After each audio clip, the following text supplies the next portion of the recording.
Dengan meningkatkan kompetensi sumber daya manusia dan standar kualitas penyedia layanan estetika dan kebugaran, Kementerian Pariwisata Kemenpar berupaya menjadikan Bali sebagai pusat estetika dan kebugaran dunia.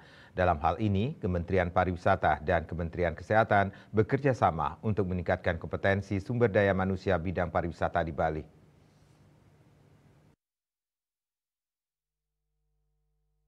Dikutip dari kantor berita Antara, Deputi Pengembangan Destinasi dan Infrastruktur Kemenpar Haryanto mengatakan salah satu upaya yang harus dilakukan adalah melalui peningkatan kompetensi SDM dan standar kualitas penyedia layanan estetika kebugaran.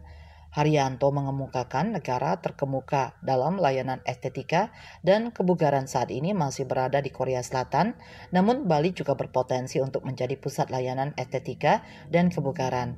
Haryanto menyampaikan Bali sudah memiliki aset berupa tradisi kebugaran yang berakar dari budaya dan tradisi lokal.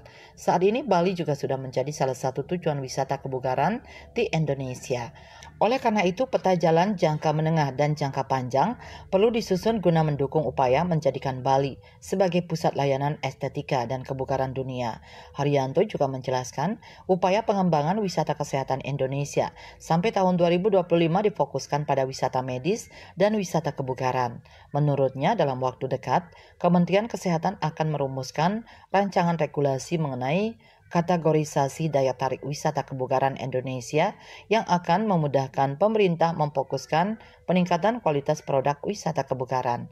Haryanto menyampaikan daya tarik wisata kebugaran yang sudah diidentifikasi mencakup hutan ekologi, alam, dan laut, gaya hidup sehat dan kebugaran, kuliner sehat, herbal, serta pengobatan komplementer dan alternatif, seni dan acara, kesehatan mental, penyembuhan, dan spiritualitas, serta spa, etnospa, dan kecantikan.